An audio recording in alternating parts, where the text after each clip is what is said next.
Ignite CDA, Coeur d'Alene's Urban Renewal Development Agency, and Merry Christmas to all. And we'll start by the Pledge of Allegiance. So rise, remove any hats. I pledge allegiance to the flag of the United States of America, and to the republic for which it stands, one nation, under God, indivisible, with liberty and justice for all. Thank you very much. And to start off, we need to do some, we had some board action on agenda item number 6 that I need a motion to remove that board action. I move that we remove the Holly Troxel conflict disclosure letter from the agenda as an action item. Second. Any questions or discussion? All in favor? Aye. Aye. Opposed? Oh, wait, did we have a second? Yes. Yeah. Yeah, that Okay, was, sorry. motion carries. Thanks. Thank you. First up is public comment. Is there any public comment? Please come forward and give your name and address. Seeing none, then, the next will be the presentation from Panhandle Area Council. Minutes first. Oh, sorry about that. Yeah, approval of minutes. Motion to approve the minutes of the November 21st board meeting. Second. Moved and seconded. Any corrections, questions, concerns? All in favor? Aye. Aye. Opposed? Motion carries. Now, Panhandle Area Council's presentation on the eligibility report. Nicole. Mr. Chairman, I just, as I did last night at council, I just want to let you know I recuse myself from voting or any discussion on that, so I'll just sit here and do Sit here nothing. quietly. Yeah. That's sad, but I totally understand. So Not like some council members. it's noted. Hi, Nicole. Good afternoon. I'm here just to, again, Nicole Kaler from CDA 2030. I'm here to provide a little bit of background and perspective of where we are today for this health corridor eligibility report. In 2014, CDA 2030 released the CDA 2030 Vision and Implementation Plan. In that plan, one of the actions was to establish a health corridor. In 2017 and 2018, the CDA 2030 Board of Directors designated the health corridor as a priority action for our organization to move forward with lead partners. In fall of 2017, CDA 2030 hosted the Urban Land Institute Technical Assistance Panel. Panelists identified challenges and provided recommendations in a report that you all have seen right here, and it's also listed on our website. In this report, the panelists also identified 8 organizational models for implementing their recommendations and also ranked effectiveness. The most effective model that they indicated was urban renewal, and they advised us to explore it as an option. On August 7th, City Council held a workshop. Our City Council workshop was held to explain the technical assistance panel findings, and Council at that time voted to support an eligibility report. 2030 later this fall hired Panhandle Area Council to complete the report with support from community sponsors. Just this fall, PAC prepared the report and last week released it to the community. Both was seen in the council packet and then also to Ignite commissioners. Last night, Council voted in favor of accepting the eligibility report findings and directing Ignite to prepare an urban renewal plan for this corridor. Tonight, you will also be presented with the eligibility report findings, but additionally, we have representatives here from Kootenai Health, city staff, and CDA 2030 to answer any questions you might have. So now I am pleased to introduce Wally Jacobson, Executive Director of Panhandle Area Council. Thank you very much. Good afternoon. I'm Wally Jacobson with PAC, and I'd like to introduce Tom Hudson. If you'd please stand up, come up here to the podium. As Nicole explained, we've been working on this eligibility report for the last close to 3 months. I got to know that area pretty well, particularly Tom. He did more walking than I did, but I did attend most of the meetings. It was an exciting and fun project to work on, and we'll get right into it, and I'll let Tom jump into his presentation. Tom Hudson was hired as our lead consultant on this project. For those who don't know Tom, PAC has actually worked with Tom since the 80s. He's moved back to the area and has an extensive background in community development, economic development, and urban renewal development. Okay, Tom? Thank you. Good evening, Hello, Mr. Hudson. Mr. Hoskins. Full disclosure, I've known Mr. Hoskins since, President Hoskins since childhood, and it's been a long time since we had a chance to talk. I'm It was very delighted to interesting see you. to see your name on the agenda, and I, wait a second, I know somebody named Tom. Yes, sir. We were both born and raised in Moscow. Wonderful place. Many of you participated in the meeting last night or have been able to watch it on video, and so we're not going to go through all of the details of the report this evening. We're going to focus our time together initially on our actual findings. But just as a little bit of context, I want to speak to the physical place itself and also just reference the tool for a moment. So the map that's in front of us is the preliminary Coeur d'Alene Health District boundary. It is really effectively a dotted line. There's nothing final or formal for that. It is intended to guide our initial studies. Sometimes over the course of planning process, should the community decide to move further into this and do an urban renewal plan, these boundaries get let's say, further analyzed and possibly redefined, either larger or smaller, depending upon what are the findings of the report and also the will of the community leaders.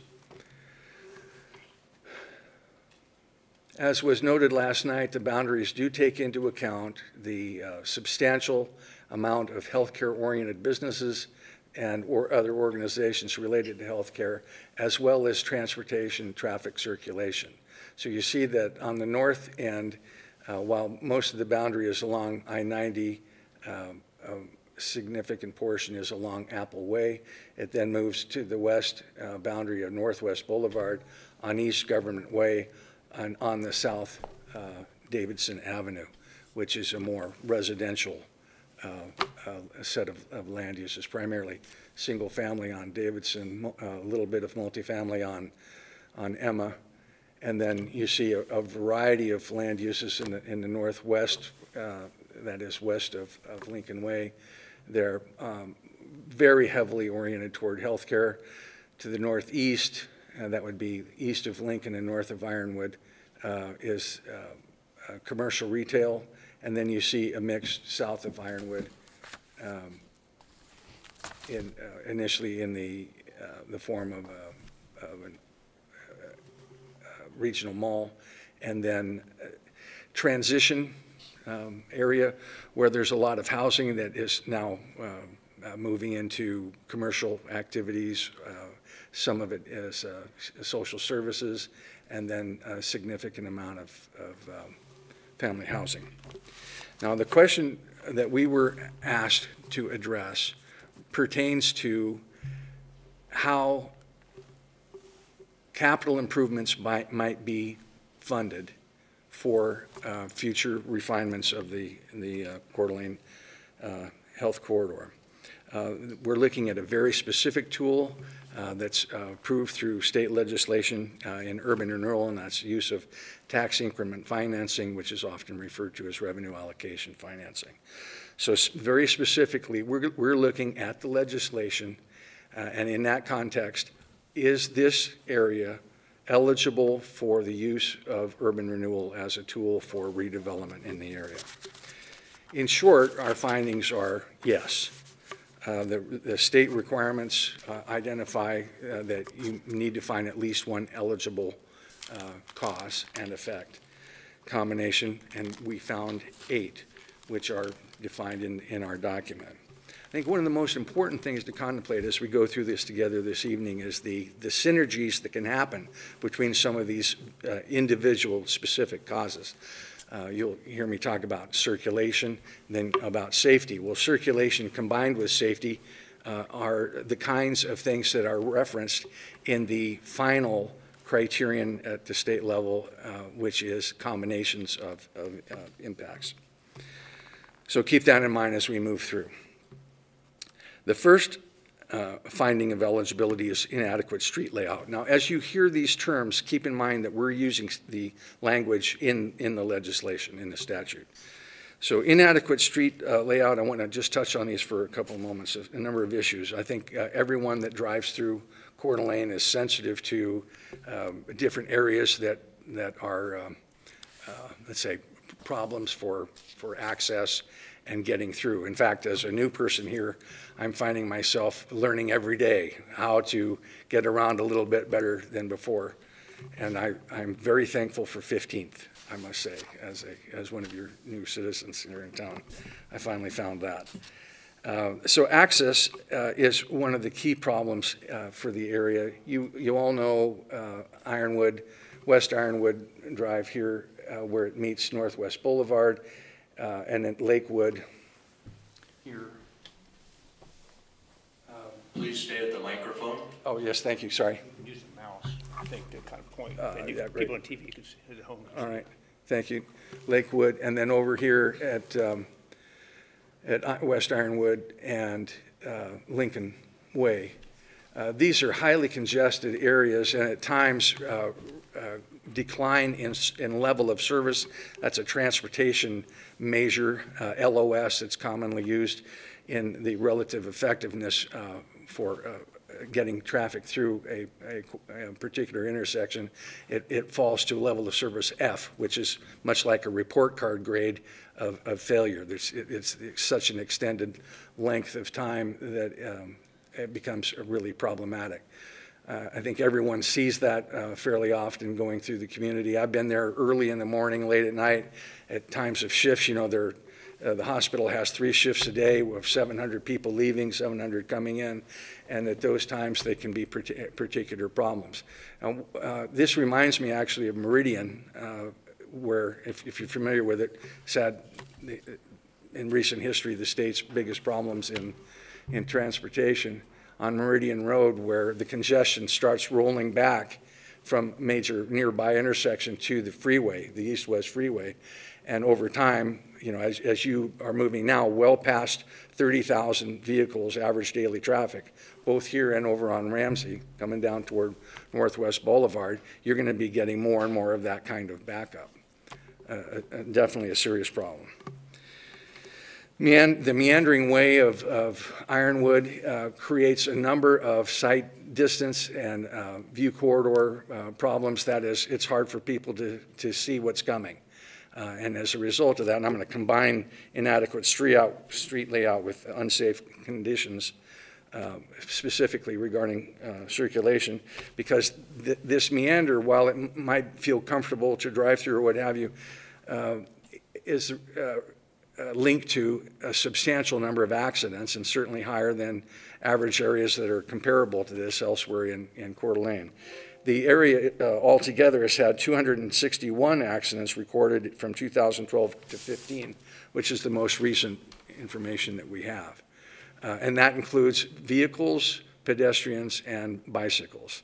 I think if you use this area very much, you're probably familiar with how many times people resort to, even when staying inside the district, to getting back in their car and going to a block or two away rather than getting out and walking. And so they become part of the congestion problem because circulation is so difficult. There are also quite a number of very small access points, side streets, Ironwood Court, Ironwood, West Ironwood Center Drive, this one here. See how close these are together? These create problems for vehicles entering and exiting the main corridor. The recent Medina improvements were intended to make that particular intersection better. And I think people should feel good about that. But nevertheless, it doesn't change the overall side distance problems and access egress difficulties that people face all the way along it. And keep in mind that as you go through these kind of meandering segments and have people coming out in any number of, from alleyways or exits from a parking lot of some of these small businesses. They all create the kind of public safety problems that we want to and we believe can be avoided. And then finally, for the purposes of this meeting, I think a lot of people are trying to find other and better ways to get through, and that often means faster ways. And so you see now a significant number of accidents on Emma and Davidson, which are intended to be local circulators just to Davidson and Emma residential uses primarily.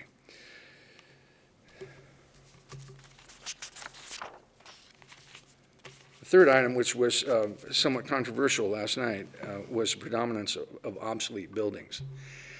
This is a challenge of not look, but of use. You know, a building doesn't have to be falling down or having rooftop problems or what have you to be obsolete. The question is, what is the use, its intended use, and is it keeping up with the nature of the place? I've done an awful lot of historic preservation and adaptive reuse of buildings over the years. Economic development has led me into downtown revitalization as a big part of my work. And I can say for sure that buildings are not always adaptable to the future. One of the major characteristics of a lot of the buildings in this area, for example, this corridor here, are single practitioners, small footprints, who are providing their own parking, their own green space, single-story buildings at a time when we are reaching the end of developable land as it sits there. There are not a lot of vacant lots. So the combination or assembly of lots is an important factor. These days, for organizations that are truly working at being regional medical centers, you're seeing a substantially strong consolidation of individual practitioners and services into single buildings. 8,000 square feet tends to be the minimum effective level. That's 8 or more practitioners. And then the sharing of things like X-ray, other diagnostic imaging, and so on. So it's very difficult to keep up with 21st century needs at a time when the relatively informal, very low density campus of the 20th century faces the technology and service needs of the 21st century. Which we're truly at a crossroads in that. And so these buildings, while they may be useful for what was done in the past, become an obstacle for what are the needs of the future. And that's the kind of obsolete character that we're referring to here. Faulty lot layout is quite remarkable. How the lot layouts have been set over the years. You know, part of the challenge, I believe, is the nature of some of these, the topography, especially here in the west, because it slopes down to the west. I think there's some influence there. But their circuitous nature, kind of a rambling of lines. For example, this is a line here. You can't see it, but that's more or less lot lines with a number of other lot lines coming through. So you have long, narrow lots, lots that are hard to access from the main streets and so on, making it really difficult to design buildings of any size, and especially buildings that are in line with our needs for the future, which would be the 8,000 square feet or larger. If you combine that with diversity of ownership, which is the next eligibility finding, it makes it particularly difficult. There are about 287 parcels inside this area, and 170 property owners. Those people who have worked at developing larger facilities and buildings have identified, very long periods of time necessary to bring those lots together into something that can be developed. And by that, I mean 10 years or more. That's a particularly big problem at a time when Kootenai Health has definitely expressed it, and was certainly here on August 7th with City Council to share it has plans for the future, and it wants to build on the campus. And that's really the central question for all of these deficiencies that provide eligibility is, can the Kootenai Health Corridor continue to grow as with its intention of collectively and synergistically being a regional medical center? And with this, the difficulty combined of faulty lot layout and diversity of ownership, it's particularly tough. Our next eligibility finding is proximity to the border of an adjacent state resulting in competitive disadvantage. And again, that was somewhat controversial last night, but I'm hoping to give you more comfort on that particular subject. You know, I've worked in 15 states and have spent the last 5 years as the director of land use services for the largest county in the country, and we abut Arizona there. Quite a large boundary, and many of our communities suffer from that competitive disadvantage. And I've worked in other areas as well in Idaho dealing with that. So think of the history of Spokane as a regional medical center and all that it has to offer.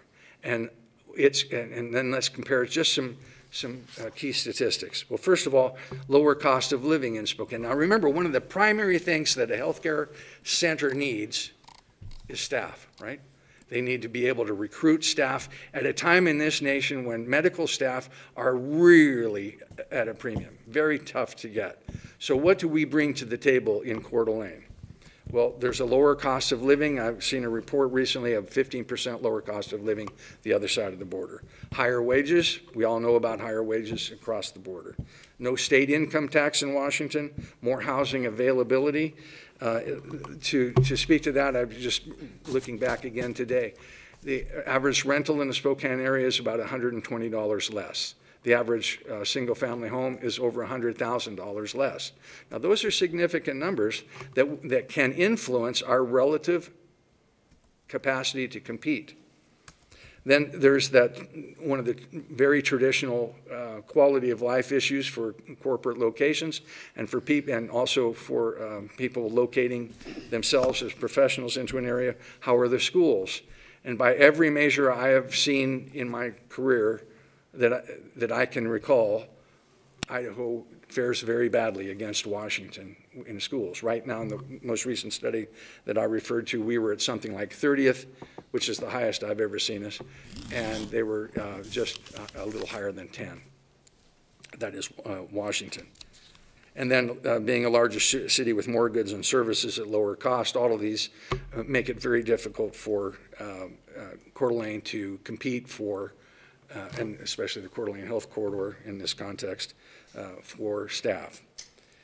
The next item is deterioration of the sewer system capacity to support growth. Now, we identified a lot of good news with regard to sewage capacity. The western end tends to be well served, and the most recent study, which was from 2013, demonstrates capacity to serve expected growth for some time. Now, keep in mind, in 2013, their projections were based upon an expectation of a lower density of growth. So what we don't have available to us today is up-to-date, accurate information that would reflect the kinds of densities we're expecting in the future. Now, having said that, the area around the Kootenai Health campus is expected to be bumping up against capacity limitations. That can be very costly to address, and those of you who are familiar with the sewage lines know that Medina is host to one of those key lines that serves the area. If there's development through there, and it is absolutely anticipated there will be of some density, then the public line would have to be relocated to the cost of whoever does the development. That's a substantial challenge for anybody contemplating using that area, which, as you can see, is particularly low density. And I'll conclude this with going back to what I shared at the beginning, which was the combination of these factors. Now, think in terms of circulation and safety. If the circulation creates heavy congestion, low sight distance, and in the context of high growth of pedestrian and bicycle usage, which is not well connected to the regional transportation system, they're going to exacerbate each other, and you will see higher and higher safety problems. Lot layout and diversity of ownership are intimately combined. Competitively disadvantaged area, obsolete buildings, and lot layout make it difficult to develop and to grow. So all 8 of these are, in our reckoning, are eligible causes for moving to urban renewal. Now, having said this, the question that we bring to you tonight is, are they eligible? Is the area eligible? Our reckoning in the report says absolutely, clearly yes, in 8 categories. You only need 1. Last night there was a question of, well, what does this obligate us to? And the answer to that is, it doesn't obligate you to do anything further. It's just acknowledging whether or not you want to move forward with further investigation. There's nothing automatic to come. There's no requirement to use tax increment financing or what have you. So this is a straightforward and limited question before you.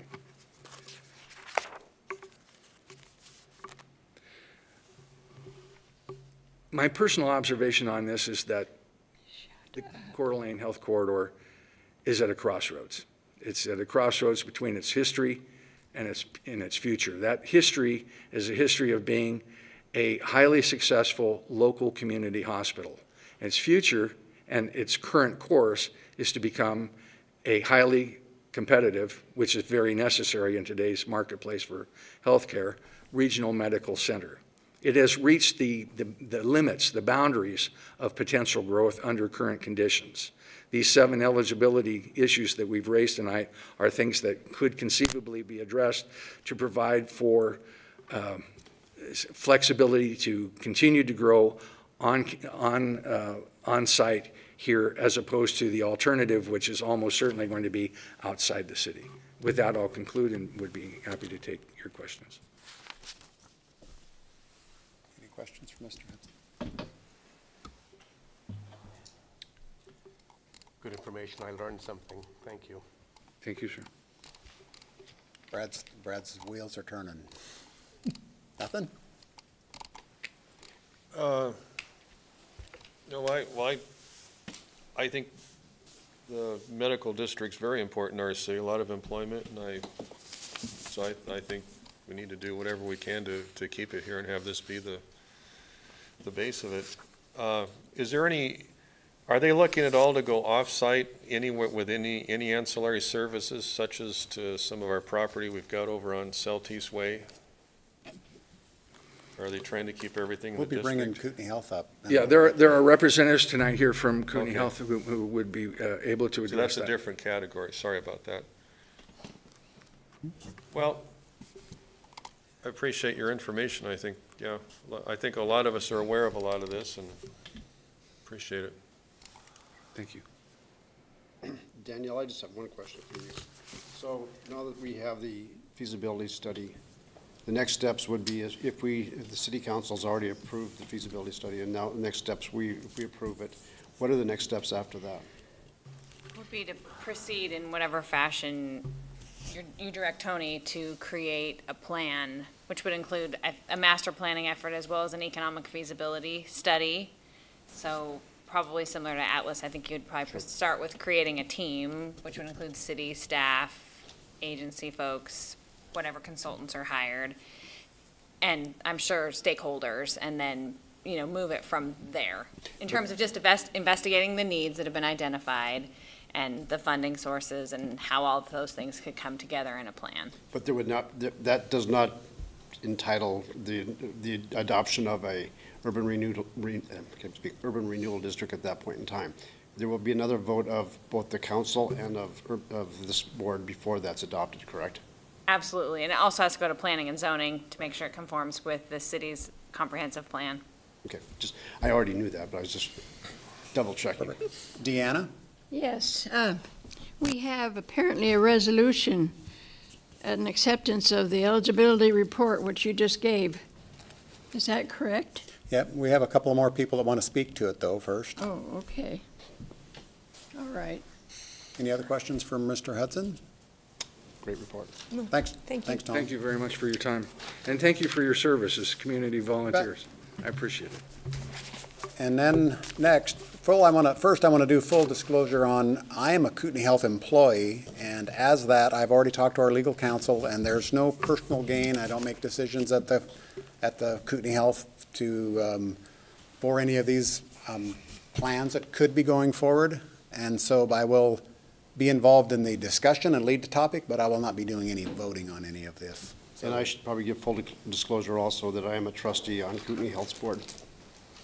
Okay, just to get it all out there so everybody's aware. But next, I'd like to have Danielle speak to the statutes of an eligibility report and the resolution and what that means, and Mick kind of touched on it, but.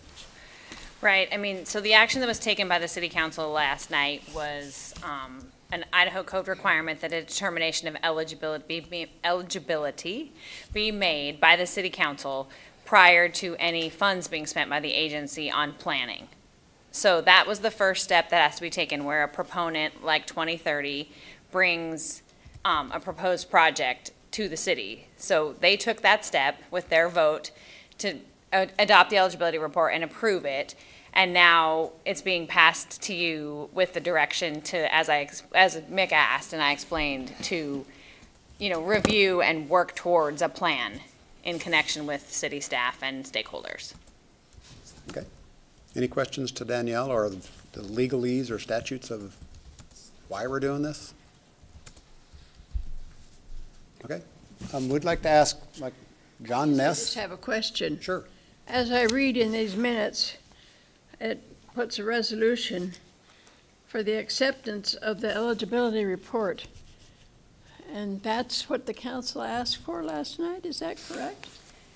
Well, the council they accepted the eligibility report Oh, and they approved already it. did. They made that determination So last they're night. asking us to do that again today. So we're saying that in moving forward as directed by the council, we're saying, yes, we agree with the report and with the council's finding that it is eligible, and we will follow the council's direction to move forward with investigating a plan.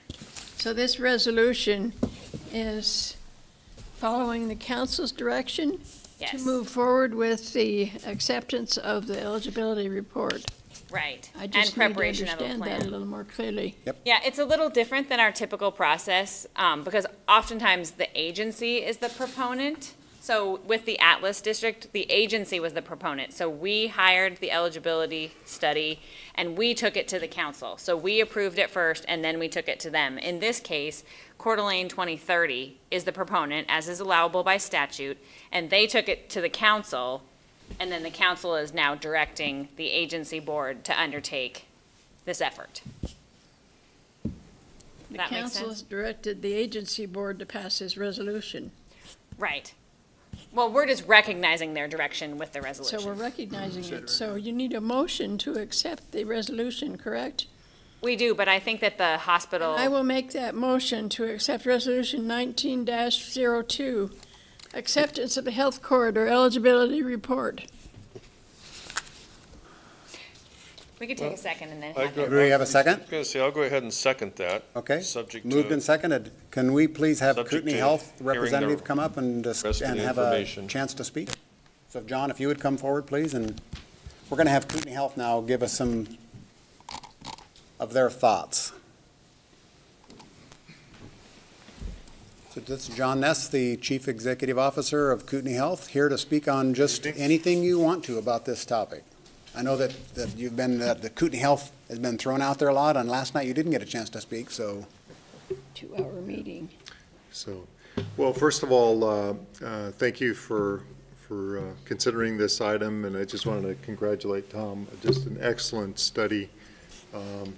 You know, we're there every single day, 24 hours a day, 7 days a week, 365 days a year, working at this community-owned hospital, so we experience all of the attributes that you described, and I think it's a good assessment. What I wanted to start with is actually what we really like about that location, because you've heard some of the conditions, but as a community hospital that's growing, the single best attribute of that location is that it resides at the intersection of I-90 and US 95. So many, many years ago, decades ago, when leaders in this community made a decision to move the hospital to that location, that was a very good decision. So if you speak with local Kootenai County EMS, ambulance service, fire and rescue, they would say the same thing, that you couldn't really find a better overall location for a hospital than that location.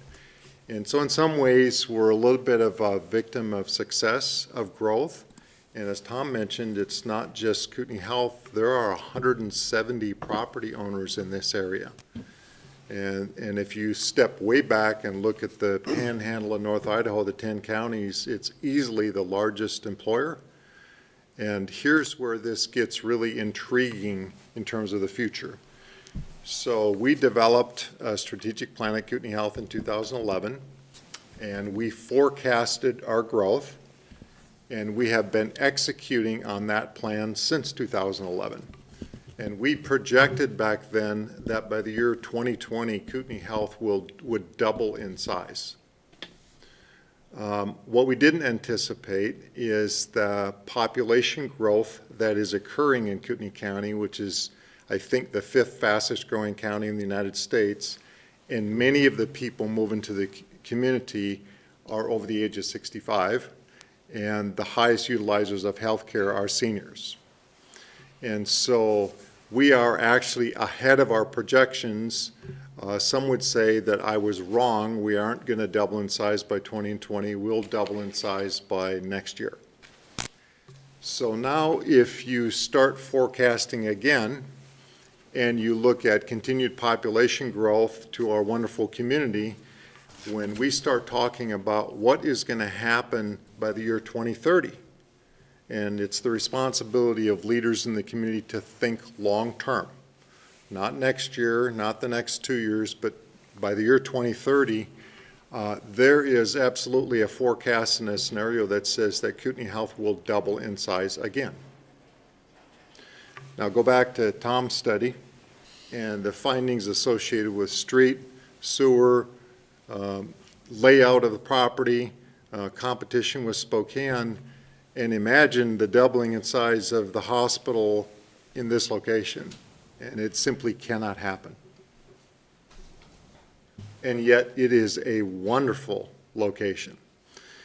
So that means that here we are in 2018 thinking about what we could do to work together as a community to create an environment to allow that to happen.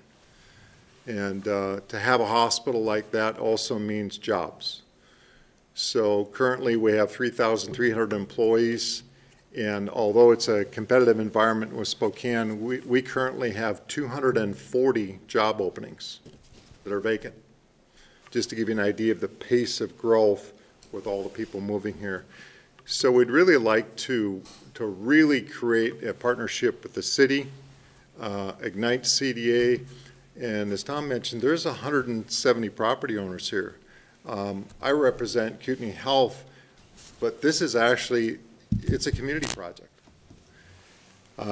And so the last thing I'll just mention is something that's interesting in terms of what happens to hospitals in the United States and growing communities. So there's, and I think I mentioned this last time I was here, there's a county in the state of Minnesota that has an identical population to Kootenai County, identical. And that community healthcare organization said, we're going to use the healthcare organization in our community as an economic development platform for the future for our children, the businesses, and the people that live here. They went to the state of Minnesota.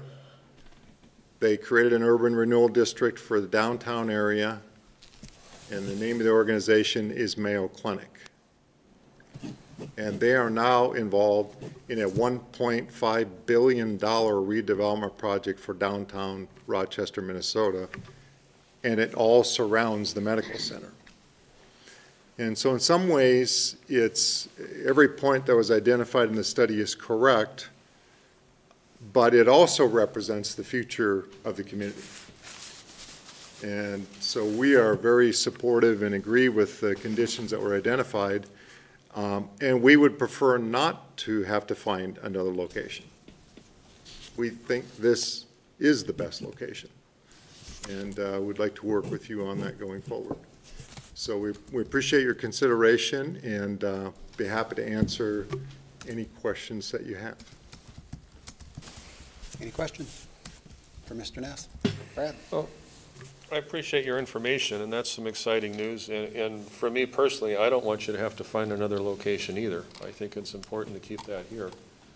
Do you see having to move anything off-site, or is your long-range planning everything in this, to be in this box mainly? So the second largest campus we have is in Post Falls, and we've made some development and growth plans there. And we do not have other off-site locations beyond that.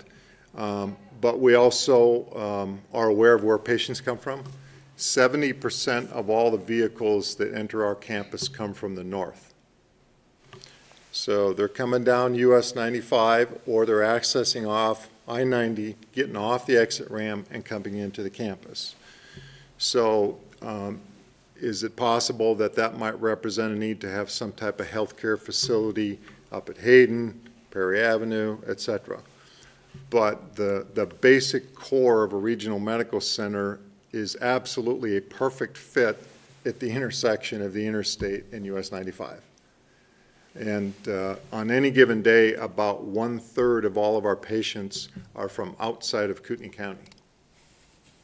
So it's not just local traffic, you've got people coming here from Kellogg and Bonners Ferry and Moscow and Grangeville and other communities. So this location is really ideal for that.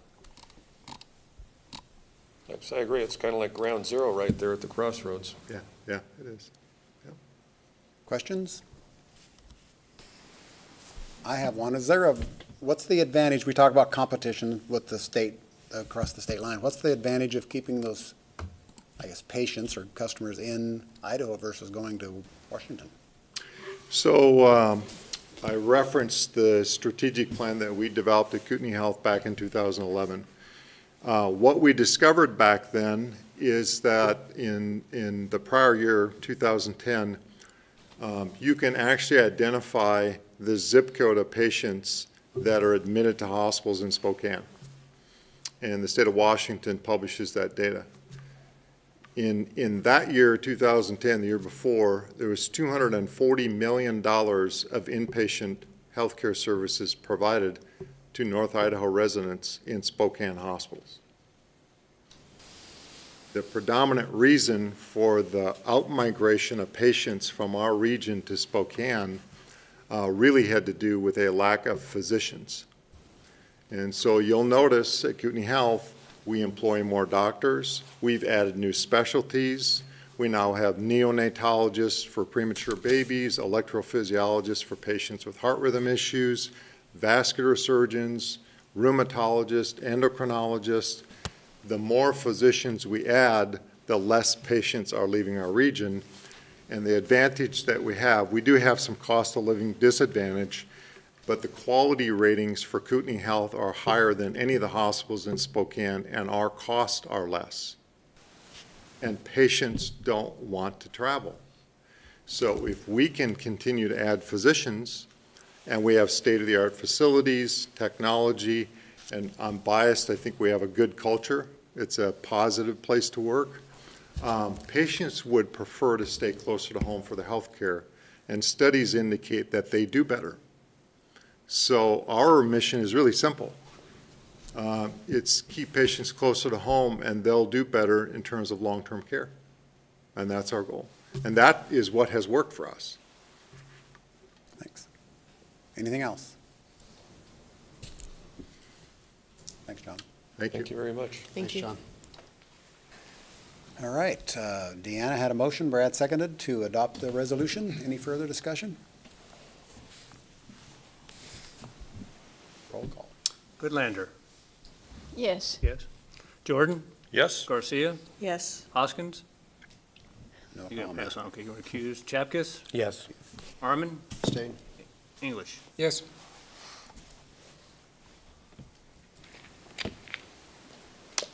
Motion carries. 5. 2, 3, 4. Thought Yep. we made it. It's six yeses. 6 yeses, okay. Danielle, I should have abstained, correct? I mean, the test is whether or not you have a personal pecuniary gain. Understand that, which I truly do not, but. Right. Do you get a bonus if we approve this? We're being on the I Kootenai get the Health same Board. pay no matter what. Kootenai Health Foundation Board, right? What's that? You're on the Kootenai Health Foundation. I'm on the Kootenai Health Board. Kootenai Health District Board. Kootenai Health District Board. We still have, if Mick Okay. wants to abstain, we still have 5 yeses. Okay. Is that a quorum? There's Yes. 3. Out of 9. Okay, perfect. Let's have you abstain. Okay, thank you. Great topic, great discussion, thank you very much. Next on the agenda is Dr. Cook from School District 271.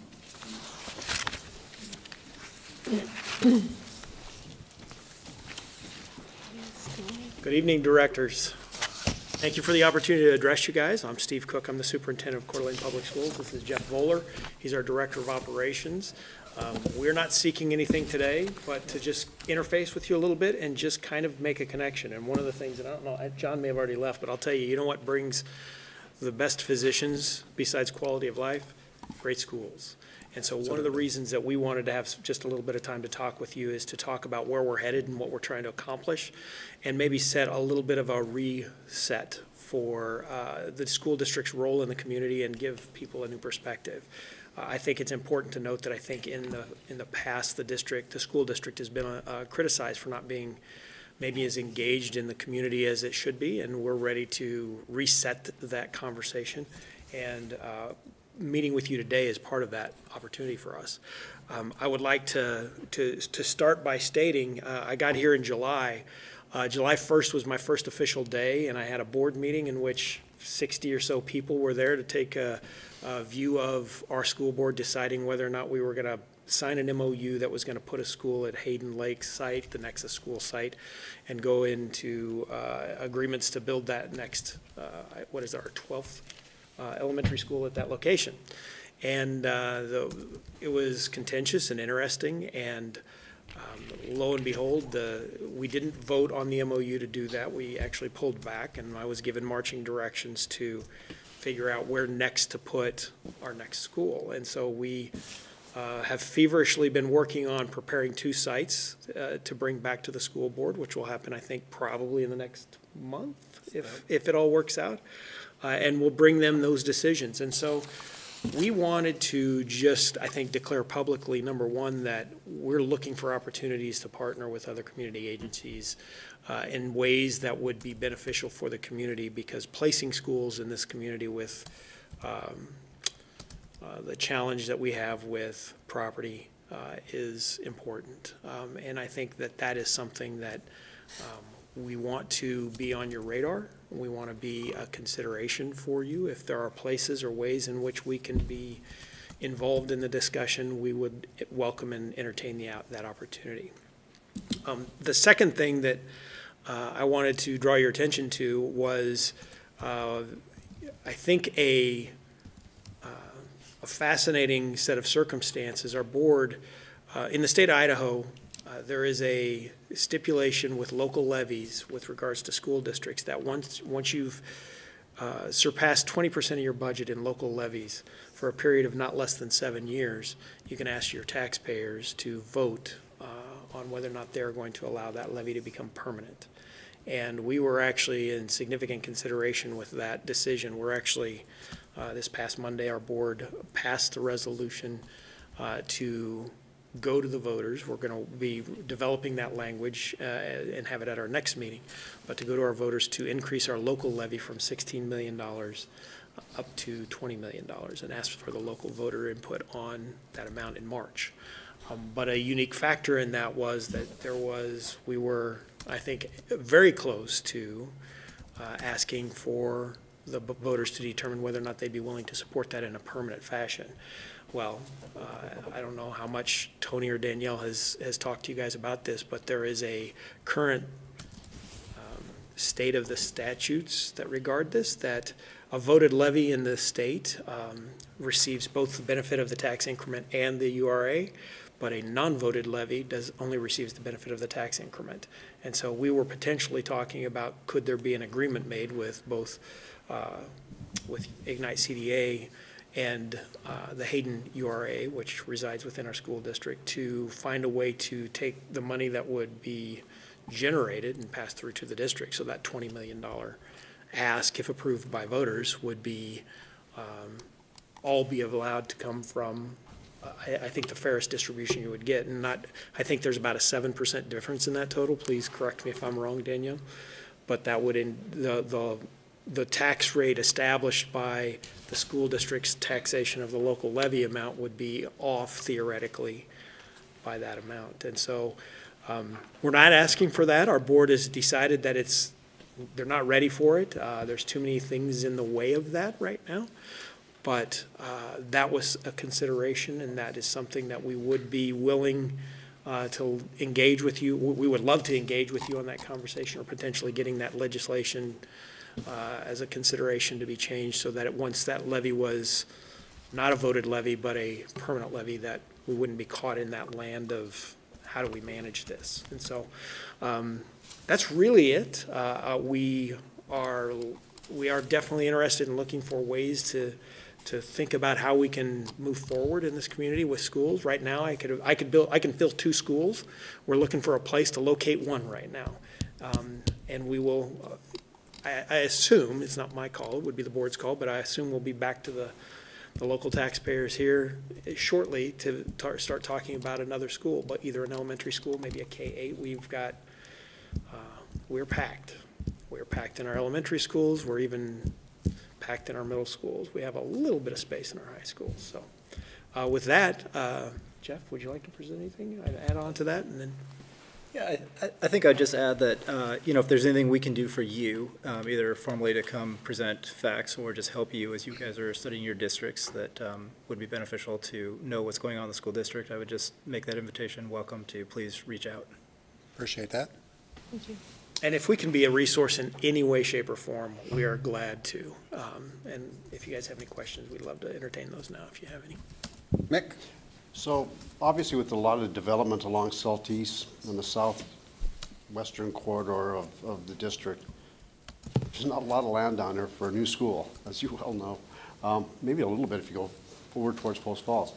What's the thoughts of, that's going to develop, obviously. Yeah.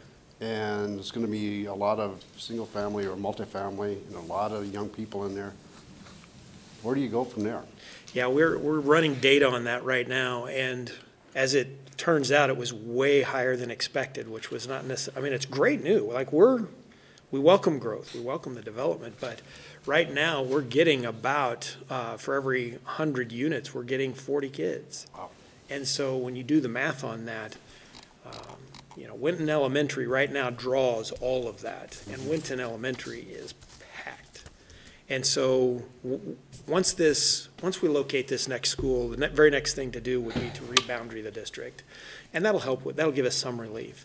But anything that would develop across the river, anything that develops in that area is a consideration that we're going to have to be a part of. And I would posit, I don't know that it's fair to say, but I think we're chasing this a little bit. I think we're a little behind, and one of the things that we've started working on is what's our 5-year plan, and how do we get in front of this so that we're chasing 2 schools ago right now. We're still working out where we're going to place that, and that should have happened quite a few years ago. We've got we're just working the numbers, over 24 classrooms right now in mobiles.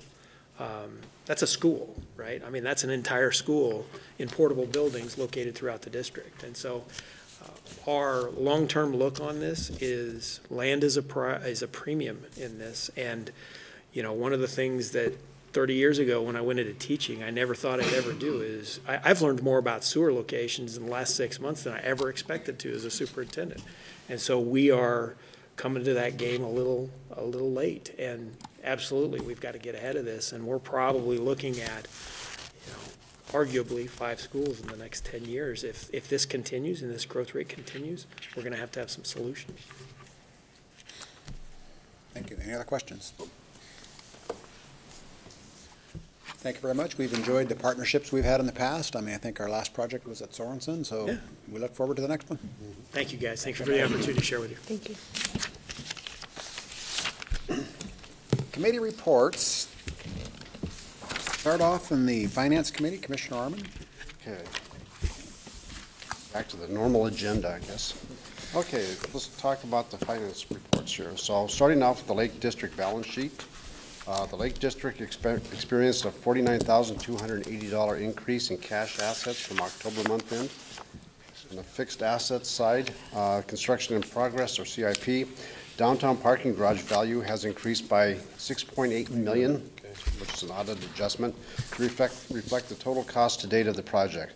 This CIP value will not be reflected on the December balance sheet since the city this week has accepted the facility and the 3 underlying agency-owned property assets from the agency.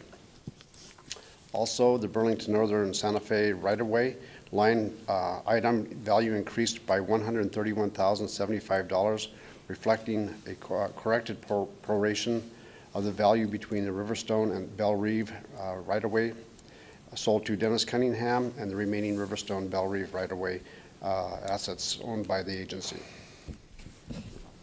Other assets, the Lake District 2016 Series Note Reserve account increased by $102 for the month of November. On the liabilities and fund balance, the bonds, the 2017 Series Note line item value reflects an increase of $167,000 due to November draw on the note. All other liability parameters are either unchanged or normal for the month, including the 2% credit to the due to the arts line item due to the county increment check received in November. The Lake District P&L, the Lake District received $66,010 in tax increment revenue from the county in November. Agency-funded initiatives, the downtown parking garage had an expense of $170,058, and the Four Corners project, $1,891 for berm landscaping design. All other P&L expenditure line items were in line with the normal operating month. Moving on to the River District, the balance sheet. The River District experienced $77,678 decrease in cash assets from month-end October. On the liabilities and fund balance, all liability parameters were either unchanged or normal for the month, including the 2% credit due to the arts line item for the due to November county increment check. P&L for the River District received $11,630 in tax increment revenue from the county in November. Agency-funded initiatives, the Stimson Millsite Atlas, $66,065 in planning fees were paid to Welshcomer. Professional fees line item is comprised mostly of legal fees with the preparation of the district's plans for the Stimson Atlas Millsite initiative and also the preparation of the new River District $7 million note documents. All other P&L expenditures and line items were normal for the month.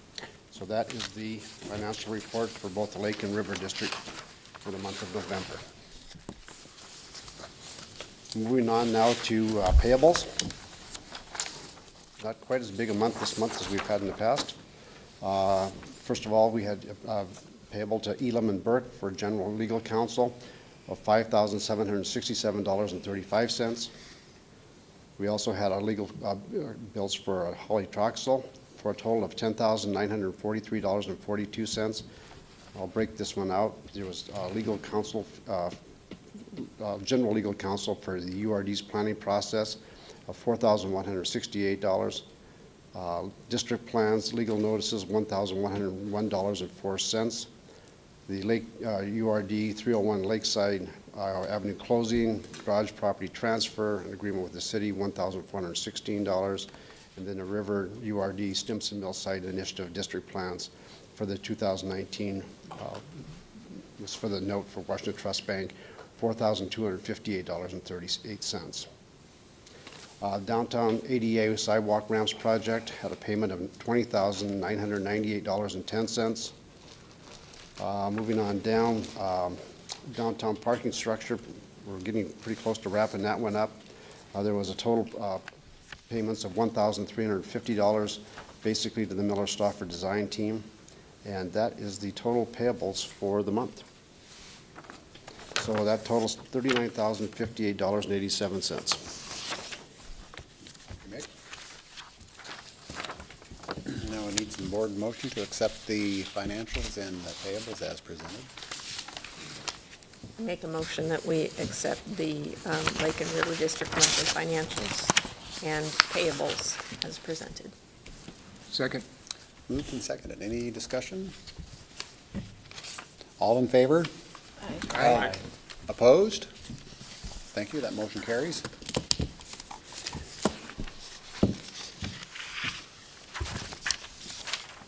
Next, Mr. Arman, you still up? Actually, I am not, because are we going to have Scott Hoover. do the audit? So you going to introduce Scott, Tony? Welcome, Scott. Hi, Scott. For having me. Well, I'm just here to report that the financial statement audit for fiscal year ending 9/30/18 is essentially complete. I spent about a week on site in Tony's office, being a pain in his butt, performing fieldwork testing and gathering my audit evidence and doing my tests of transactions. I met with the Finance Committee and presented the draft last week, and we had a good, about an hour-long discussion, just really pouring over the financial statements, and I think that was a healthy discussion. Presently, where we're at right now is just the financial statement draft. The final version of the draft is in a concurring review, and I expect that to be completed by the end of next week. At which point, it's just a formality of getting the signed management rep letter, and then I'll be able to issue the financial statements. And my opinion on the financial statements will be that they're fairly presented in all material respects, free of material misstatement caused whether due to error or fraud. And then the other aspect of the governmental audit is the report on internal controls, which will be no findings. So I'm very pleased with how the audit went. Unless there are any questions, I will let you guys get on to other business. Questions, comments? Other than thank you very much. Thank you. Do we need to take action? This is marked for action. Yes. It's a motion to accept. The only thing I will say is that we did have a very robust discussion with Scott at the Finance Committee meeting. Olivia and Sarah and Scott and I were there, and as well as Tony. Yeah. And spent about an hour, Yeah. 45 minutes or so, really going through it line item by line item, page by page. So we were very pleased with the outcome, and I think it's another good year. So I would recommend we approve it. I concur. I have a motion to approve the 2018 audit. I'll second it.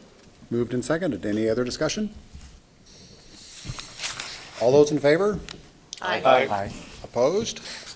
Motion carries. Thank you, Mr. Hoover, very much. Thanks, Scott. Thank you, Scott. Okay, now it's my turn again. Okay, so one of the things that came up in the November 21st board meeting was the potential of disposing of the Young Avenue property.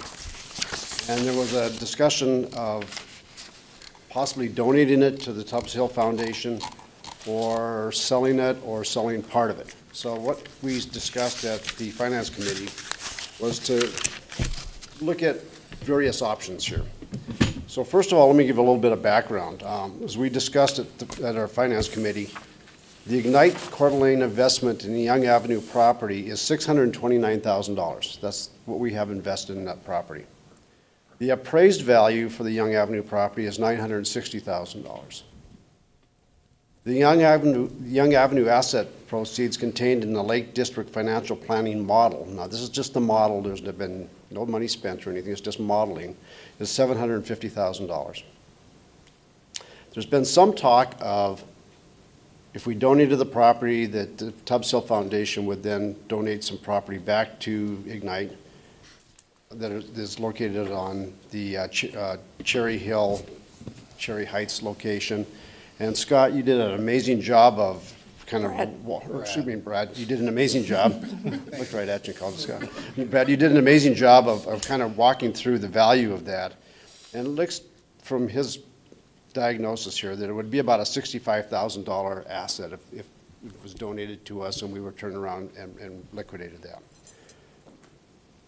Okay, that's kind of the background. So where we were at as a finance committee is we wanted to really decide what's the cost of donating this if we did donate this, and probably the bigger thing is what's the opportunity cost.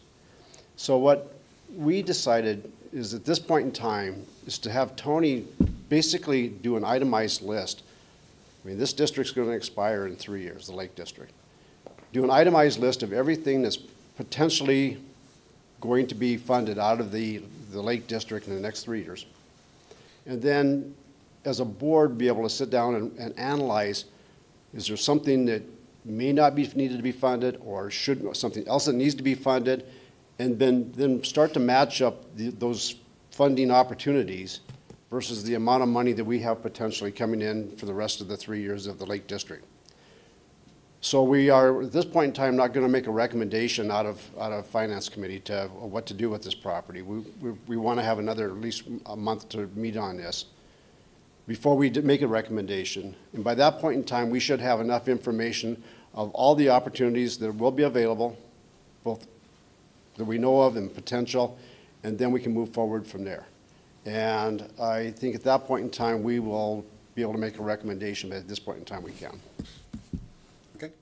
Questions? Mr. Chairman? I have a question, Mick. Yes. Some time ago, we didn't have this as part of this property as part of the equation when we're looking at our long-term needs for the Lake District. Was that not correct? It's always been part of it's always been part of the projected We didn't funding. have a valuation on it at that point in time. We've always, Tony, you've always had evaluation as far as what a projected liquidation value of this would be. And do we, in your long-term projection, are you saying that this property is important to us accomplishing our goals in the Lake District? Well, Deanna, I think that's where we're at. There's choices to be made. I guess where we are is we don't have enough information. Once we have an ability to really look at all the opportunities that we want to fund at this point in time, and then as a full board look at the potential other opportunities that could come up. I mean, who knows? I mean, there's a lot of need that is over on the Atlas site that we know of. There's a lot of need still in other parts. So Midtown's going to potentially have some need. So we need to, as a board, probably analyze those needs and then decide, is there $750,000 of allocated funds right now that we can pull out of that in order to still accomplish our goals? If there is, and we make that decision as a board, then maybe we go from anywhere from donating the full value of this to partially a portion of it to partially whatever. I mean, that's a yet to be determined answer. But I don't think until we have all of those variables, we can make an informed decision. Mr. Mayor? I appreciate the Finance Committee taking a look at this, and you have to take a look at all options. And in this, it said that in a financial planning model, there's $750,000. Is there a copy of that model to share with the entire board so we can see? That's exactly what we're going to put together. That's what you're working Yes. on? Okay. So we will have a funding model of everything that's projected, and then we can sit down and look at that and say, okay, well, we can pull this out. You know, this is not a high priority. Maybe we don't pay for X, and maybe we bring in Y. I mean, you know as well as anybody, there's a lot of opportunities out there, and it's a matter of probably prioritizing those. And when we look at, I look at the land that we sold on BB Boulevard to Dennis Cunningham. That was kind of something that came about that, I wouldn't say it was found money, but it was something that was carved out that we were able to get there's about $320,000 from the proceeds of that. Is there anything along that corridor that could be liquidated, any of those assets that are owned by the agency? That's another thing that I would like to analyze. Is there an opportunity there to do something similar? And again, I don't know. I haven't looked at a map to see what the agency owns in there, but is there any owned property? I know we tried the Tilford deal, and that had a bunch of roadblocks, and so we weren't able to move forward with that. But is there anything else along there that could help generate? Because I have to tell you that I feel that a vast majority of the citizens in Coeur d'Alene want to keep that public. That's the feeling. And and I think not only do we look at opportunity costs, but I think and in your process, I know you'll do that, you're going to look at a way to, is there a way to keep that public? Oh, we're going to look at it. And I appreciate and that. I mean, I guess, like I said before, is it 100% donation? Is it a portion of it donated? And one time we looked at it and said, maybe we build 3 lots. Maybe we build 2 lots. And then we donate the balance. So there's some options there that's not just all or none. Yeah. And each one of those has a cost. But you're also right, Steve. I mean, I think that we need to be, it's basically 2019 now, and this district ends in 2021. Funding through the middle of 2022. So we're really 2.5 years left of the Lake District. I think in between now and that point in, say, July of 2022, we need to look at every piece of property that we own and what the opportunity is going to be to either liquidate that property or have it be ready to go back to the city or whatever other disposition we're going to look at. So those are things that I think this brings front and center to give us an opportunity to really evaluate everything. And I think, too, it's a good opportunity not only to evaluate this property, the 750, but to forecast all the way out for the Lake District. We have this amount of time, and I think that that's going to be a part of the educational piece, but I think for the whole entire board, looking at that model of what we can do, and there's going to be some assumptions made, but we're so far down the road with the Lake District, you know, we're about there. We about know where we're going to be at revenue-wise, but I think that is a great exercise, and part of that is going to be a decision made on that too. So I think it's a good exercise. Probably the one unknown right now is Midtown. There's certain things that are happening there that we don't really have a full grasp of how that's going to play out, but I think we have a pretty good grasp on Four Corners, and I think we're getting a pretty good grasp on Atlas and some of those. Tony, you can jump in here, but I think, there's, from my interpretation of looking at the plans, I think with 2.5 years left, we're pretty tight on most of the opportunities, and most of the fundings too. Deanna, you had another question? Yes, at the last meeting in November, I made a motion that this property be donated to the city and that it should be in the city. It belongs to the taxpayers. It was taxpayer dollars that paid for it. And I find it objectionable that we are literally blackmailing the Tubbs Hill Foundation into disposing of some of their assets, that they might be able to do something else in order to secure this property. I think that it could quite literally be called blackmail. If you want, which is their goal, of course, is to make Tubbs Hill always better. If you want to make this property part of Tubbs Hill, then you have to give us something. And I find, a $65,000 lot as being not really necessary, but I have to tell you, I don't know that it has any great value to us. It may have value to the foundation. However, that motion did go down in defeat. But I've served 18 years on this board, and I've had the opportunity when I served on this board, and you were on it part of the time, Mick, to serve with some great visionaries in this community. Jim Elder is one that has been on my mind a lot lately. And Charlie Knipp, Denny Davis, all men who looked towards doing things that make this community better. And if we had taken this property that we're sitting on right now, or that's a parking lot for the library, and sold it for lots, we could have made some pretty good money instead of giving it to the city for a library. I think it has always been the function of this board to work towards the betterment of its citizens.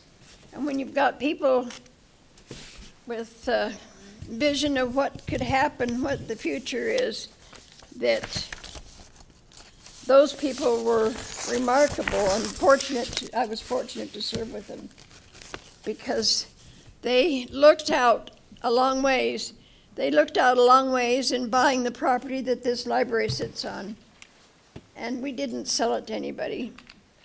And they looked out a long ways in buying the properties that we're selling down by the park right now. That was a visionary thing to do. And it was those visionaries on this board that put us in a position to provide parking in Midtown that supports those businesses. And though we still own that property, it is still being used by the public and supports the community, the Midtown community.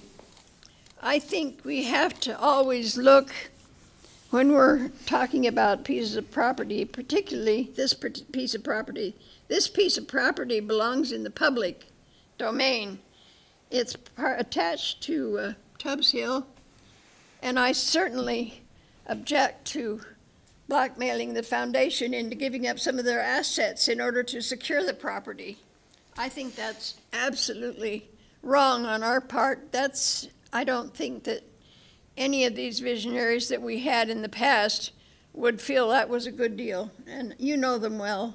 Mm-hmm. You served with them, so you hear what I'm saying. Absolutely. And Deanna, Opportunity always is a development term, and I have a concern about that. I agree with you, Deanna, and I guess. Sure, it's an opportunity that we can make more money, but what's the opportunity to the citizens? What's the vision for that piece of property?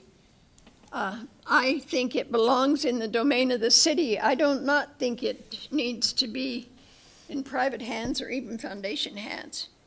I think the city is and should be the owner of that property. They have always worked well with the foundation in the future, and we're not going to be asking them to give up an asset to us that they might be able to use to develop the information center that I think is one of their goals that they can't do. They could also, if we traded them, the foundation has the right to sell those lots if they choose to, instead of keeping it in the domain of the city, which is what I think it needs to be. And as I say, my motion went down in flames at the last meeting, and I won't make another motion. I'd really like to. Deanna, well said. You have to stand up. Well said. You have to stand up for what you think is right. Absolutely. And after 18 years, I figure I've been fortunate enough to know and meet some remarkable members of this community whose total goal in life was to make it a better place. And you look out that door, you can see what this board has been able to do a lot in because of those visionaries that said that is the future of this community. This library is the future of this community. Tubbs Hill, well, you knew Scott Reed years ago. Scott worked really, really hard as a private citizen to acquire parts of Tubbs Hill for the public. And it became city property and became part, and I don't want to step all over those people who worked so hard to make this special place available to all. And that's why I think it's important that we seriously look at making sure this land becomes a part of the city and not take an asset that potentially could be used for future for the hill. Okay. And we don't need it. We don't need it. And we are already, I think, have made remarkable strides in funding. And you know, it was those early guys that bought those properties that that parking garage is sitting on. And they were there, stood up and said, this is what we need as a future parking garage in this area to help develop our downtown. And they stepped up. And this board stepped up. I'd like to see this board continue to step up. And so I guess I've said my piece, such as it is.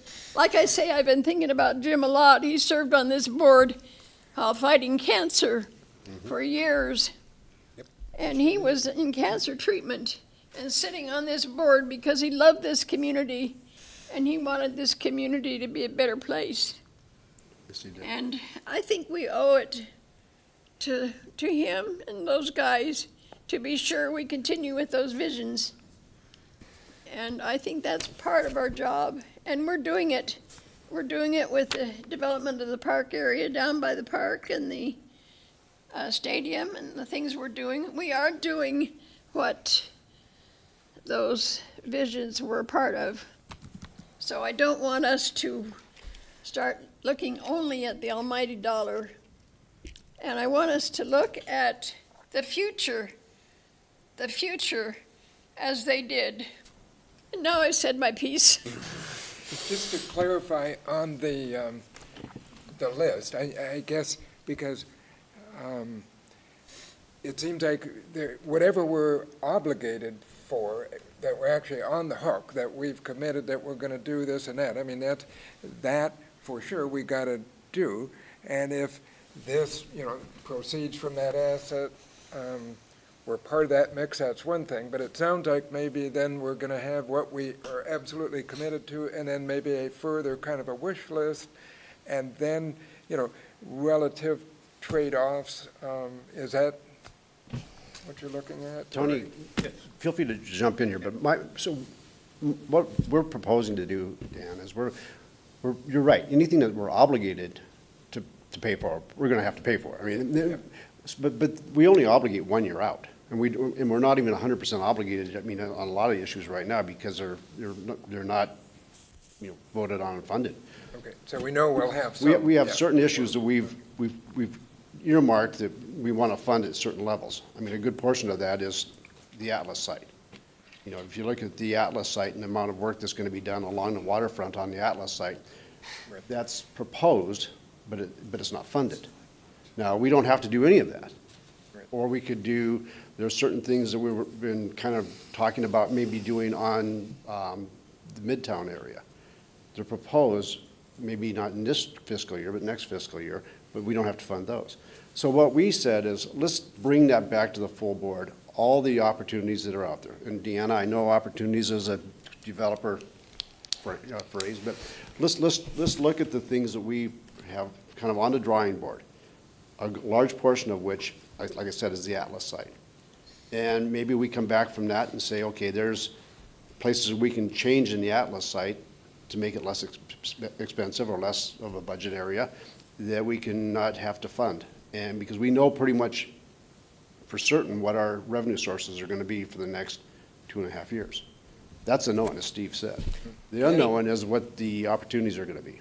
I think sounds like a rational approach without making any pre-commitments and then prioritize, because in terms of opportunity, that land sitting blank there now is a rare opportunity for the community that isn't going to come around again maybe in our lifetime. So yeah, we'll have some things to weigh, but I think we do need to have I think that's the whole point of this, is that we want to make I think from a finance committee standpoint, the discussion is, it's not that we don't want to give the land to Tubbs Hill. Right. We want the entire board to understand that if we make that decision to give a portion or all of that land to the city, as Deanna said, not Tubbs Hill Foundation, but to the city, that means that those funds are not available to us to do something else. Right. So we are making a choice as a board. When we make that decision, we're making a choice that will maybe tie our hands to a certain extent as far as what are other opportunities we could go after within the limits of the Lake District time period. So it's just an awareness of, you make this decision, these other decisions are now they'll be harder to make because there will be restricted. Right, and we're less funds and restricted funds. And that doesn't mean that that's not the right decision to make. It's just to understand all the parameters around the decision. I think we need to justify that decision. So exactly. Again, sounds like a reasonable process to get it out there. Brad. Yeah, I just want to say real briefly that I think that this question of the land adjacent to Tubbs Hill brought this to a head, but I think this exercise that Mick is suggesting is something we really should be doing regardless of this land donation question. and we're on a short enough horizon now with 2.5 years or whatever left. We pretty much know what's going to be coming in for income and what we've got out there. And I think hopefully most of us have a pretty good idea of our obligations that are out there, but it's one thing to have this in your head, and it's one thing to have an actual list where we've got everything right there we can look at, and I think we need to do that. If we had another 5 or 6 years in this district, I don't think we'd be at this point, but we're coming right down towards the end, so I think it's a great exercise, Mick, to actually have a list to look at and see exactly what's there and exactly what's committed and exactly what isn't. So I would support that, and I just, you know, Deanna, I don't think your motion went down in flames last month. I think for me anyway, I just want to have a chance to look at this list. We could probably motion to do this tonight. Well, it's not on the agenda, but we could motion to do this and then just figure out where to pick the chips up later and how to make this work. But I think, you know, our responsibility to the taxpayers to be good stewards of the urban renewal funds and run this district in a responsible way says that we should probably look at this list where the debits and credits and where the money is. And then next month or the month after that, somewhere in the near future, we can make a real logical decision on what to do with this land. And I'm not looking at blackmailing them with this lot. They came to us and they said, here's a lot we'll hand you. We don't have to take this lot. We could take the lot, not take the lot. We could offer them any value we want. So I don't think that's blackmail. But I want to tell you, not just because you're sitting next to me and you're my friend, but I just want to thank you for everything you've done for the community over the years. And, you know, you're the kind of a person that, you know, makes a great community, having people like you. And it's interesting you brought up Jim Elder, because it's amazing how many times every several days I think of Jim. I think of Jim real often. I really enjoyed getting to know him, and he was a great guy. He's another kind of example of the person that makes a great community because they care about the community and they volunteer. So I miss Jim too. And anyway, that's my piece. And thanks again, Deanna, for everything you've done for the community. Just one other quick thing is, you know, we've been super busy the last year putting together plans to create a new Atlas district, and the money that's been in the plan, and there's been some models and stuff that Phil and his team has put together to make that all happen. Because after the eligibility report, you got to do the feasibility report and the master planning, and it's all been going on, and that $750,000 was just included in all that. So we have to make sure if we back that out, which I think we all would love to do, that we don't have a great impact on all the planning that we've been doing for a year. But there's still enough time though to get it figured out. So that's what we just wanted to make a good informed decision on what opportunity. So, yeah. Okay. I think it'll be really interesting to look at that list. We will have it with you, back to you shortly. Okay. Moving right along then, parking, Commissioner Jordan. Mr. Chairman, I'll keep it short. I don't have any update tonight. What do you mean? You got a really cool parking garage up there that's in full swing right now, so it's. I could say that, but I thought we already knew that. I know, but it's pretty, I think we've got a month behind it, so that's good. But I should have a report in January. I think we have a parking meeting the first part of January. We do. Executive Director report, Mr. Burns. Mr. Chairman, a few items. First off is the Collaborate Project Conditional IRA. I have a illustration of the project on the screen for folks to look at. So background, in November 2016, the Ignite CDA Board agreed to a Conditional Improvement Reimbursement Agreement, referred to as an IRA, in the amount of $680,000 for public improvements associated with the proposed project. The proposed project is a 200,000 square foot mixed-use LEED certified solar-powered Fairfield Inn and Suites by Marriott, anchored entrepreneurially and economically development-focused hospitality center on Northwest Boulevard. This has been, this conditional IRA has been out there for a couple years now. The Finance Committee discussed this here recently, and according to the city, the developer of the proposed project has until December 31st, 2018 to pull a building permit for this project, so basically by the end of this month. Since conditional Ignite CDA project funding has been approved for over 2 years, without any movement forward on the project, the Finance Committee discussed rescinding the conditional IRA commitment if a building permit is not pulled by the end of the year. If the developer chooses to move forward with the project at a later date, he's welcome to come back to the board and revisit the opportunity for a potential partnership project. So the Finance Committee brings that forward for discussion. It's been out there for a couple of years. I talked to the developer. He's not sure if he's going to move forward or not at this time. So. Mr. Chairman? Yes, sir. So Tony, the recommendation of the Finance Committee is to rescind. It's not a recommendation. It's energy for discussion for the whole board to consider. Yeah, his building permit expires at the end of the month, and we thought that our commitment also should expire. He's still not sure at this close to the end of the month. And if he wants to bring it forward again, then that's his opportunity. I make a motion that we rescind the Collaborate IRA if, in fact, there is not a building permit pulled from the city by December 31st. I second Yeah, that. oh, you got it, that's fine. Moved and seconded. Any further discussion? I would just say, I wish him the best. Yeah. That's an eyesore, and it'd be great to see this new facility there, and I understand how difficult it is to put these kind of things together, so I wish him the best, but anyway, I support this motion. I think it's a foregone conclusion. If this that ends on free the up- 31st, it's pretty much a done thing. Does that free up our commitment for this $750,000? Well, it's a conditional commitment. It's not in our plans or anything. 'Cause Or budgeted. It would only be materialized if he builds his project and his project yielded money to pay that back. Tax So it's increment than the. That's like we did on the project across the There's street. no funds allocated. Okay, Yeah. thank Okay. you.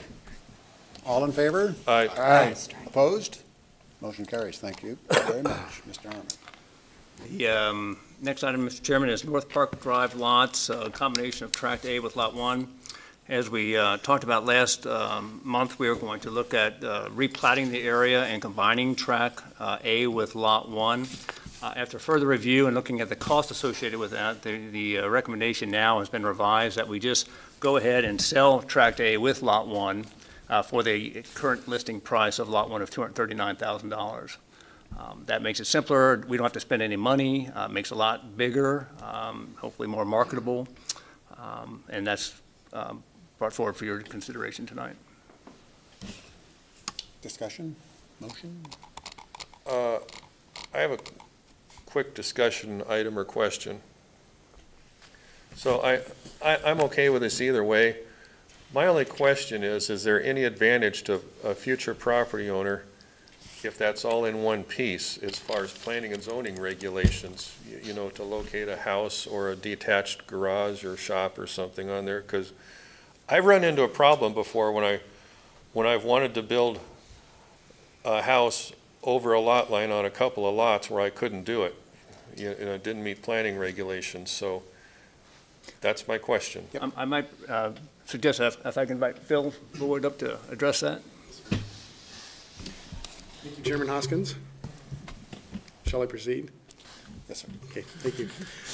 We actually had made this recommendation to Tony and considered that, Commissioner Jordan. If you envision the setback, the front yard setback from this line, and envision the backyard setback from this line, even if this line was gone, you would have a tiny little piece that you could wedge a house into that. So you really don't actually have any buildable area inside that lot when you put the setbacks in there. How about if a structure straddles over part of the line? Well, you still probably wouldn't, because the front yard setback, if memory serves me right, I was just getting ready to pull up the email when you started this discussion. I think the front yard setback is 20 feet. You see that line's That's correct. 40, so you'd have a 20-foot setback there, and then the backyard setback is, I think it's 25. 25, so that's 45 feet, so you couldn't actually build anything in there. Yeah, well, as long as that's under the standard setbacks, Yeah. which I did, maybe. In the short, the other part about the financial part is, we started working on it, and our survey manager kind of quickly looked at this and said, does the board really want to spend this kind of money, eliminating that lot line, because the return on investment, and it wasn't insignificant, just the fees to the city were in excess of a couple $1,000s. Yeah. And There's so, always those city fees. yeah, well, then there was our fees as well. And so our survey manager, Mike, said maybe we should suggest that they just sell it, and because there's not much to be gained by combining them together. Well, if like I the owner said, buys it, I mean, couldn't they do the same thing then if they? they could pay the fees and do it, yeah. They could, but That's the goal or the suggestion. I guess. That was my only question. I just want to make this as desirable to somebody as I can. So if there was, for some reason, having that line there caused, you know, a decrease in desirability because of what they could do with it, that was my only concern. So I just raised the question. If it means nothing, that's okay. The one element of desirability, when the lots were limited for approaches on Park Drive, it was lots 1 through 10, not Lot A. So I guess I would say if I were to purchase this, I might consider bringing my driveway through Tract A. Because on the alley side, and again, I can't remember all the standards, but on the alley, you have a little shorter setback. When you have a lot on an alley like this, so you could actually scoot your house towards the south and bring your driveway in through Tract A and not be in conflict with the plat. So that might be a marketable element to talk to folks about. Thanks, Phil. Phil, just a quick question. Is the just to the east of that, is that the swale that's back there? No, this utility easement here, or? Isn't there like a swale that's right? It's back in this area here. Okay, it's a little further north? Yep. Okay. Yep. It's a lake right now. Yes, it is. I've heard that before from a person that walks a lot by there. You have a history of lakes. Boots. Okay. Further comment, or I'll entertain a motion to approve the recommendation of just selling the tract with the lot for the same price. I'll make a motion to combine the North Park Drive Tract A with Lot 1. Second. Was that what you wanted to do? The I don't think we want to proposal was combine to them. we want to sell them both. Sell them together. both, excuse me, as one. Yeah, sell them as one, right. For the same price. Yeah, Correct. 230. As motion as amended then? Yes. So who seconded? Did you get it? All in favor? Aye. Opposed?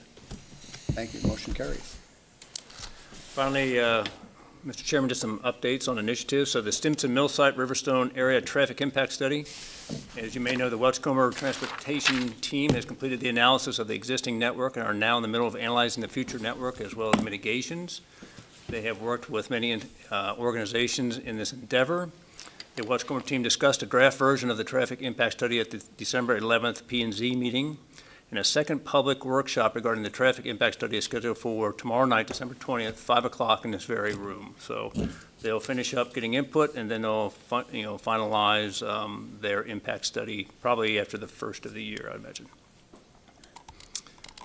The Memorial Grandstand project, as you know, the city rejected the bids that they received in October, and they decided to go with a construction manager, general contractor venue.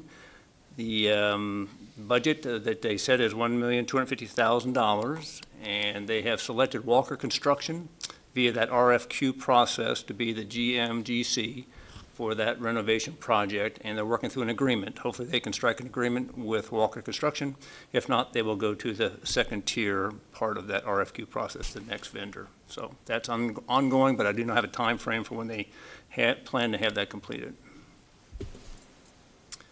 Midtown request for proposals, as I shared before, we have the RFP out and proposals are due January 11th, 2019. The North Idaho Collaborative Education Facility, which I think is going to be renamed now, if I read correctly in the paper, is making progress. They're getting the finalization of the roof on. The building is mostly framed. They're working on interior project elements right now, and they're still shooting for May 2019. I'm looking at Commissioner Garcia, May 2019 opening. Yes, sir. The renaming was in honor of a family who made a significant donation to the college. We will have a working name for the building as well, so it'll have kind of a formal name, and then like you call it the Blue Building or something, that sort of thing. Thank you. Nice. And finally, the CDA, Coeur d'Alene Avenue Streetscaping Initiative, as you recall last month, community stakeholder brought forward the idea of maybe doing some more streetscaping on Coeur d'Alene Avenue, since the south side of the street looks great where our parking structure is, but the rest of it might need some help. So I reached out to the city, and the city lead team has a city ad hoc lead team has been commissioned and engaged to help me on that process. So we're looking at Coeur d'Alene Avenue street improvements from 5th Street down to 2nd. The team has met and identified certain streetscaping elements like street trees, lights, light bulb, and bulb outs, kind of where they would be located in that stretch. And so the next step is to kind of start putting some costs together. So we're looking probably early first quarter next year to kind of come back with some idea of what that will look like financially, kind of scope and scale and the different elements. They're still assessing sidewalks, about which sidewalks might need to be replaced. Overall, they think they're fairly optimistic about the sidewalk conditions, but that'll be assessed too. And so we'll come back with a cost, and we'll take the conversation from there. Great. And that's all I have, Mr. Chairman. Thank you. Well, Can I add an update, initiative update? Oh, yeah. So during the meeting, I've been texting a little bit. We were in the process of getting all of the plans and plan amendments recorded, and I'm happy to say that that happened before 5 o'clock today, after quite a little bit of going back and forth with the county, even during the recordation process. But they're officially recorded. They'll be delivered to all the stakeholders and taxing districts and the State Tax Commission tomorrow. This Job well done. The new districts? Hooray! Yes. Oh, so we made it, in other words. Thank you. So there was 3 days of advertised in the Coeur d'Alene Press, is that correct, or was just one? Well, so I there saw were, one. there were kind of two steps. So there were 2 advertisements for the public hearing that the city council held prior to, and then there were 3 publications of the summary of ordinance, which were extremely long. They were. And expensive, unfortunately. So that was what it was, for the Lake Amendment, the River Amendment, and then Were the there any Atlas District. comments? That's where I was going with that. Any comments on either one of those? No, it does start a 30-day challenge period on the creation of the district, that publication, but we're not aware of anything. We'll search the court records at the end of that. Okay, thank you. Okay, thank you. I'm going to start off the board commissioner comments by thanking Deanna Goodlander for her 18 years as a commissioner. This is your last board meeting. It is. And as Mick said earlier, it's with your fine leadership and commitment that this city is a lot better place, and it's for people like you. So you were adamant about not us getting you anything, but we did get you a little bundle of flowers. Oh, my goodness.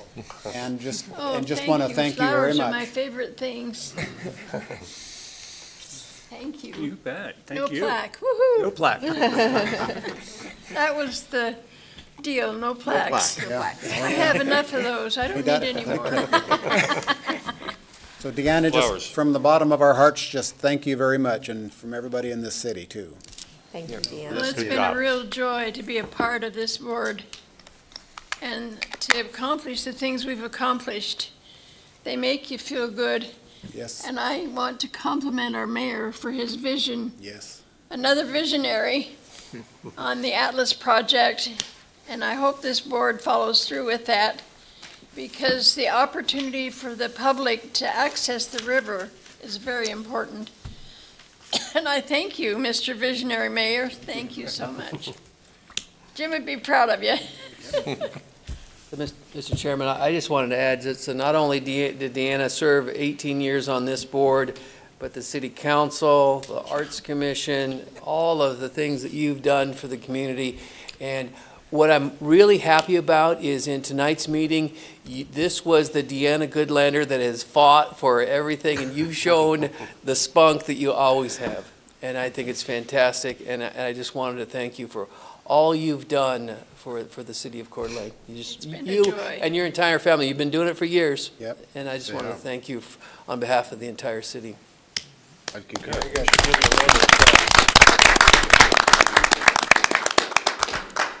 And I'll carry your message, okay? Please do. Stay right there. Other board commissioner comments? If not, then I think we'll entertain a motion to go into executive session. Public or- comment. Sorry about that. Public comment. This is our second public comment. Is there any? Seeing none, now executive session. All right, I have a habit of reading these, so I'll just go ahead and take this one. I move that we enter into executive session per Idaho Code Section 74-206, subsection 1C, to acquire an interest in real property which is not owned by a public agency, and subsection 1F, to communicate with legal counsel regarding pending litigation. Second. Second. Been seconded. Roll call, please. Goodlander. Yes. Yes. Metz, he's absent. Arman? Yes. Whitmire? Yes. Jordan? Yes. English? Yes. Garcia? Yes. Hoskins? Yes. Chapkus? Yes. We're in executive session. That's a wrap. Thank you.